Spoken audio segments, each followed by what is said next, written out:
La maison de thé bruissait de rumeurs.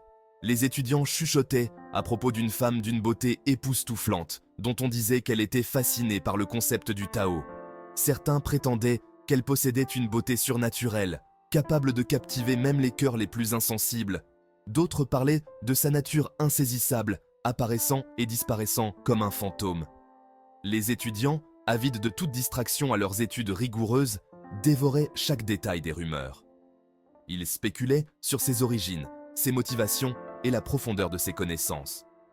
Était-elle une érudite, une recluse ou quelque chose de plus mystique? Au milieu des conversations animées, un sentiment d'admiration flottait dans l'air. Les étudiants, bien que compétitifs et ambitieux, ne pouvaient s'empêcher d'être intrigués par cette silhouette mystérieuse.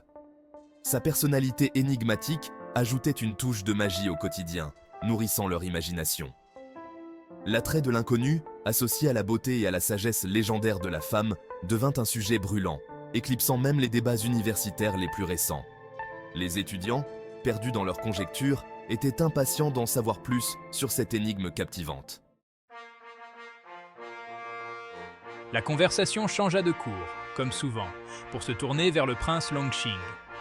Le prince, connu pour son intelligence et son charisme, était un sujet de prédilection parmi les étudiants.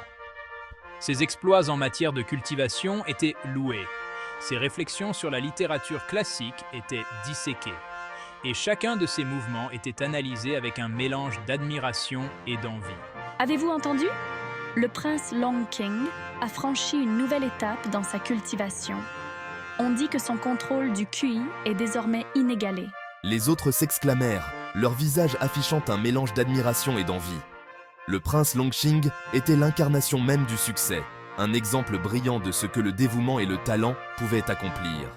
Il maîtrise également l'art de la calligraphie. On dit que ses coups de pinceau sont imprégnés de QI, chaque caractère étant empreint de puissance et de grâce. L'admiration des étudiants pour le prince frisait l'adoration.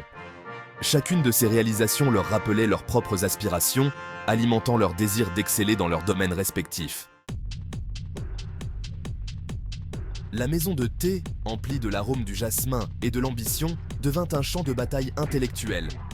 Les étudiants, désireux de prouver leur valeur, se lancèrent dans des débats houleux sur la philosophie, l'histoire et l'art de la cultivation. Chaque étudiant, armé de ses connaissances et de son esprit, cherchait à surpasser ses pairs.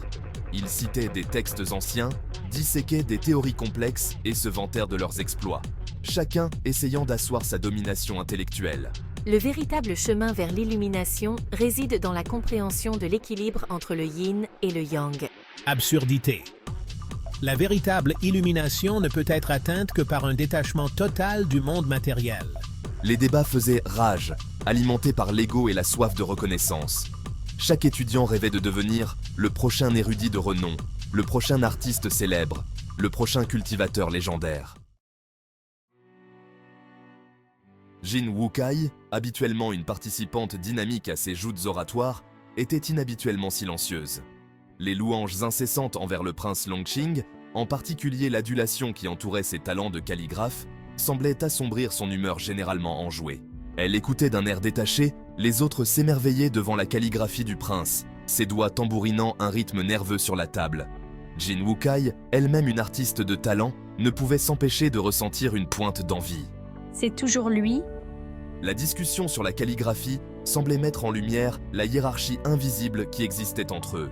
Une hiérarchie où même un talent exceptionnel pouvait être éclipsé par la lignée et le statut social. Jin Wukai, bien que respecté pour ses talents artistiques, savait que son travail serait toujours jugé à l'ombre de la prestigieuse lignée du prince. Cette prise de conscience, bien que tacite, lui laissait un goût amer. Comme pour sentir un changement d'atmosphère, l'un des étudiants orienta la conversation vers un nouveau sujet. « Avez-vous entendu parler de la calligraphie qui a captivé l'empereur Tang ?» demanda-t-il, les yeux brillants d'intrigue. Sa question fut comme une étincelle, attisant instantanément la curiosité de l'assistance. Les étudiants, oubliant momentanément leur esprit de compétition, se penchèrent en avant, impatients d'en savoir plus. « On dit que c'est un chef-d'œuvre, poursuivit l'étudiant. la voix basse et emplie de respect. Chaque trait est imprégné d'une telle puissance et d'une telle émotion qu'il pourrait émouvoir le ciel lui-même. Les étudiants firent irruption dans un concert de paroles excitées. L'empereur Tang, connu pour son goût raffiné et son amour des arts, était considéré comme le connaisseur ultime. Que son attention ait été captivée par une seule œuvre calligraphique en disait long sur sa qualité et le talent de l'artiste. L'identité du calligraphe, cependant, restait un mystère alléchant. Les rumeurs allaient à bon train dans la capitale, chacune plus extravagante que la précédente. Certains chuchotaient qu'il s'agissait d'un ermite reclus, vivant dans les hautes montagnes, dont les coups de pinceau étaient imprégnés de la sagesse des anciens. D'autres parlèrent d'un être céleste, descendu des cieux pour laisser sa marque sur le monde des mortels. Chaque récit, plus fantastique que le précédent, ne faisait qu'épaissir le mystère entourant l'identité de l'artiste. Serait-ce un maître oublié, sortant enfin de l'ombre? Les étudiants, pris au piège de l'intrigue, avancèrent avec empressement leurs propres théories. Ou peut-être un roturier talentueux, dont le génie est enfin reconnu. Chaque étudiant aspirait à être celui qui démasquerait l'artiste, le premier à découvrir la vérité derrière la calligraphie précieusement gardée par l'empereur.